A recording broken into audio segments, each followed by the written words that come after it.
കേരളത്തിലെ തീവ്രവാദവുമായി ബന്ധപ്പെട്ടുകൊണ്ട് നമുക്കറിയാവുന്നതുപോലെ അങ്ങനത്തെ അന്വേഷണം നടക്കുക. ഇത് സോളിഡാരിറ്റി നേരത്തെ പറഞ്ഞതാണ്. കേരളത്തിലെ തീവ്രവാദവുമായി ബന്ധപ്പെട്ട് കേസുകളുണ്ട്, നടക്കുന്നത്. അല്ല, അതിലെന്തില്ല, ഇവിടത്തെ ഇല്ല, അപ്രധാനമായിട്ടില്ല. കേരളത്തിലെ തീവ്രവാദവുമായി ബന്ധപ്പെട്ടുകൊണ്ട് ഒരുപാട് സംഭവങ്ങൾ നടന്നിട്ടുണ്ട്. NIA-യുടെ ഏറ്റവും കൂടുതൽ കേസ് നടക്കുന്നത് കേരളത്തിലാണ്, കേരളത്തിലുമായി ബന്ധപ്പെട്ട ആളുകളിലാണ്. ഇതിൽ കേരളത്തിൽ നടക്കുന്ന തീവ്രവാദ സംഘടനകളുടെ അന്വേഷണവുമായി ബന്ധപ്പെട്ടുകൊണ്ടുള്ള വിവരങ്ങൾ സോളിഡാരിറ്റി നേരത്തെ പറയുകയും പ്രസ്താവിക്കുകയും ചെയ്തതാണ്. അതിൽ സോളിഡാരിറ്റിയെ സംബന്ധിച്ചിടത്തോളം അതിലെ നിലപാടിൽ യാതൊരു അവ്യക്തതകളും ഇല്ല, പറഞ്ഞിട്ടില്ല. ഒന്നും കൂടി പറയട്ടെ. അല്ല, അങ്ങനെയായിരുന്നെങ്കിൽ നമുക്ക് ഇതിലെന്ത് ജമാഅത്തെ ഇസ്ലാമിയുമായി ബന്ധപ്പെട്ടതല്ല.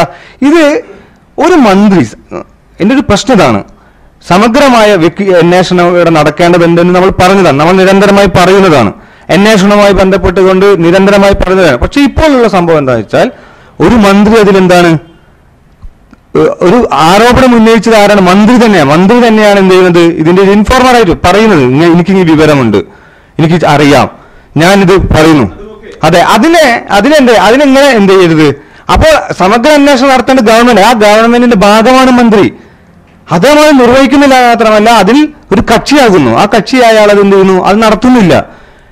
ഈ ഒരു പ്രശ്നത്തെ അങ്ങനെ മനസ്സിലാക്കാതെ ഇതൊരു എന്താ പറയാ ഒരു രാഷ്ട്രീയ ഗിമ്മിക്കായി മനസ്സിലാക്കുന്നതാണ് നമ്മുടെ ഒരു ദൗർഭാഗ്യമായിട്ട് നമ്മൾ മനസ്സിലാക്കുന്നത്. സോളിഡാരിറ്റി എന്ത് പറയുമ്പോഴും കുഞ്ഞാലിക്കുട്ടിയെ കുറിച്ച് എന്തെങ്കിലും പറയണം എന്നതല്ല, ഇപ്പോൾ പറയുന്നത് വളരെ കൃത്യമായ ഒരു ഇഷ്യൂ ആണ്. അത് മുനീർ രാഷ്ട്ര സുരക്ഷയുമായി ബന്ധപ്പെട്ട ഒരു കാര്യം അമേരിക്കൻ നയതന്ത്ര ഉദ്യോഗസ്ഥരുമായിട്ട് വെളിപ്പെടുത്തിയിരിക്കുന്നു. അത് രാജ്യത്തിന്റെ പബ്ലിക്കിനോടോ അന്വേഷണ ഉദ്യോഗസ്ഥന്മാരോടോ അദ്ദേഹം വെളിപ്പെടുത്തിയിട്ടില്ല. ഇതാണ് മുന്നിലുള്ള വിഷയം. അപ്പൊ നിങ്ങൾ കുഞ്ഞാലിക്കുട്ടിയെ കുറിച്ച് എന്ത് പറയും? കുഞ്ഞാലിക്കുട്ടി നേരത്തെ പറഞ്ഞിട്ടുണ്ട്. പിന്നെ ജമാഅത്തെ ഇസ്ലാമിയെ കുറിച്ച് മുനീറോ ഷാജിയോ പറയുന്നതല്ല അദ്ദേഹത്തിനോട് പ്രതികരിക്കാനുള്ള കാരണം എന്ന് മാത്രമല്ല, ഞങ്ങൾക്ക് ഇപ്പോൾ വെളിപ്പെട്ടൊരു കാര്യമുണ്ട്. ജമാഅത്തെ ഇസ്ലാമിയെ കുറിച്ചും സഹസംഘടനകളെ കുറിച്ചും അതിനെ ടാർഗറ്റ് ചെയ്യുന്നതിന്റെ കാരണം അവർക്ക് അമേരിക്കൻ സാമ്രാജ്യത്വവുമായുള്ള ബന്ധമാണ് എന്ന് ഇപ്പോൾ വെളിപ്പെട്ടിരിക്കുകയാണ്. അത് ഇതിന്റെ കൂടെയുള്ള മറ്റൊരു കാര്യമാണ്. അല്ലാതെ അവർ ഇത്തരം കാര്യങ്ങൾ പറയുമ്പോൾ ഞങ്ങൾ അവരെ സവിശേഷമായി ടാർഗറ്റ് ചെയ്യാറില്ല. അതിന് ഞങ്ങൾക്ക് പറയാനുള്ള മറുപടി എന്താണോ അത് വിശദീകരിക്കുകയാണ് ചെയ്യാറുള്ളത്. സവിശേഷമായി ഞങ്ങളെ ടാർഗറ്റ് ചെയ്യുന്നതിന്റെ കാരണം അവർക്ക് ഈ രാജ്യത്തുള്ള ഭരണകൂട ഭീകരതയുമായും അത് നേരത്തെ വെളിപ്പെടുത്തപ്പെട്ടൊരു കാര്യമാണ്. ഇപ്പോൾ അതിനപ്പുറത്ത് രാജ്യത്തിന് തന്നെ പുറത്തുള്ള ഏറ്റവും വലിയ മനുഷ്യവിരുദ്ധ ശക്തിയായ അമേരിക്കൻ സാമ്രാജ്യത്വത്തിന്റെ കേരളത്തിലെ ഇൻഫോമർമാരാണിവർ എന്നും അതിന്റെ ഭാഗമായി ഏൽപ്പിക്കപ്പെടുന്ന അസൈൻമെന്റിന്റെ ഭാഗമായിട്ടാണ് ഇത്തരം കാര്യങ്ങൾ ചെയ്യുന്നത്. അത് അമേരിക്ക തന്നെ ലോകവ്യാപകമായി ചെയ്തുകൊണ്ടിരിക്കുന്ന ഏറ്റവും വലിയ കാര്യം വളരെ ജനാധിപത്യപരമായും സമാധാനപരമായും പ്രവർത്തിക്കുന്ന ഇസ്ലാമിക പ്രസ്ഥാനങ്ങൾ അവർക്കെതിരായ യുദ്ധമാണ് അമേരിക്ക നടത്തിക്കൊണ്ടിരിക്കുന്നത്. ആശയപ്രചരണങ്ങൾ, പ്രൊപ്പഗൻഡ വാർ, അതിന്റെ കേരളത്തിലെ ഏജന്റാണ് MK മുനീർ എന്നും അതിന്റെ ഭാഗമായാണ് അദ്ദേഹം ജമാഅത്തെ ഇസ്ലാമിക്കെതിരെയും സോളിഡാരിറ്റിക്കെതിരെയും ആക്രമണം നടത്തുന്നതെന്നും ഇപ്പോൾ കേരളത്തിലെ പബ്ലിക്കിന് ബോധ്യപ്പെട്ടൊരു കാര്യമാണ്. പക്ഷേ വയനാട് ക്യാമ്പ് മുസ്ലിം ലീഗിന്റെ പാർട്ടി രഹസ്യമല്ല, രാജ്യത്തിന്റെ ആഭ്യന്തര സുരക്ഷയുമായി ബന്ധപ്പെട്ട കാര്യമാണ്. ഇല്ല, മുനീർ നിഷേധിച്ചിട്ടില്ല ഇതിനെ. എന്നാൽ വയനാട് നിഷേധിച്ചിട്ടില്ല. വയനാട് ഇങ്ങനത്തെ ഒരു ക്യാമ്പ് നടന്നിട്ടില്ല. അങ്ങനെ മുനീർ NDF പോപ്പുലർ ഫ്രണ്ട് നടത്തി. മുനീർ പറയട്ടെ, 2008 സെപ്റ്റംബറിൽ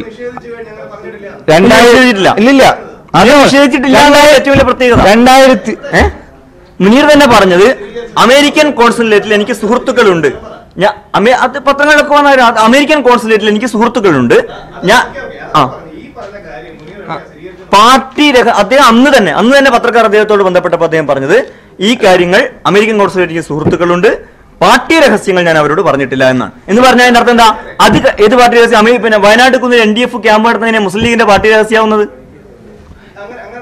പറഞ്ഞിട്ടുണ്ട്.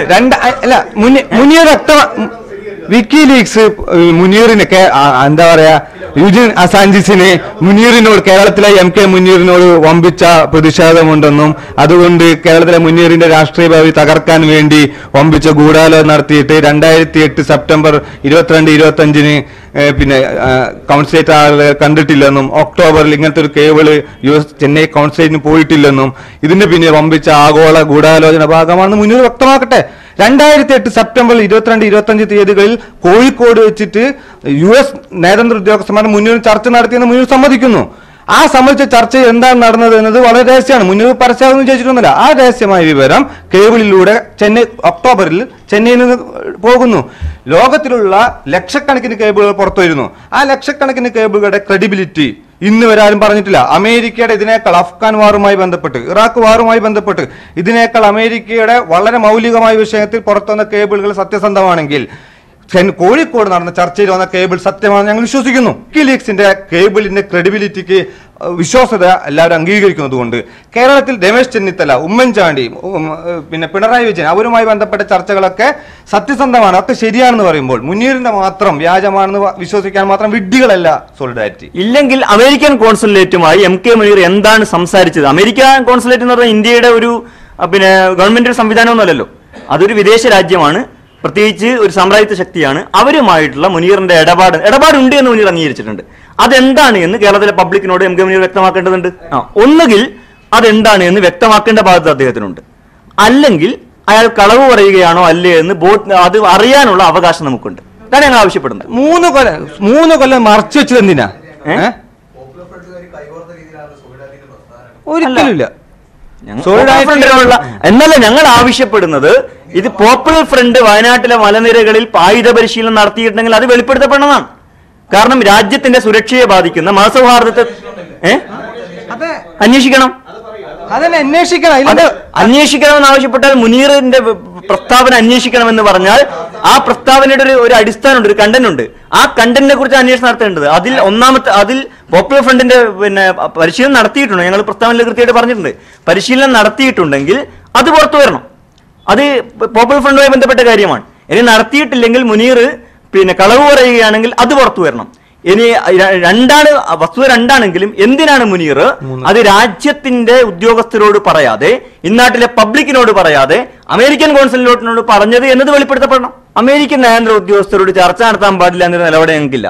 അവർ ചർച്ച നടത്തിയത് പിന്നെ അതിലുള്ള ഞങ്ങളുടെ വിയോജിപ്പ് ഞങ്ങൾ വളരെ കൃത്യമായിട്ട് നേരത്തെ വ്യക്തമാക്കി. ഇന്നലത്തെ പരിപാടികളൊക്കെ കാര്യം അത് വ്യക്തമാക്കിയിട്ടുണ്ട്.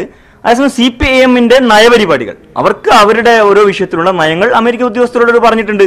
അവര് പിന്നെ രാഷ്ട്ര സുരക്ഷയുമായി ബന്ധപ്പെട്ടതോ അല്ലെങ്കിൽ രാജ്യത്തിന്റെ ആഭ്യന്തര കാര്യങ്ങളോ അല്ല അവരോട് പങ്കുവെച്ചത്. അത് ഇങ്ങനത്തെ ഒരു പ്രശ്നമല്ല. അതേസമയം CPIMന്റെ നയങ്ങൾക്ക് കുറച്ച് കുഴപ്പങ്ങളുണ്ട്.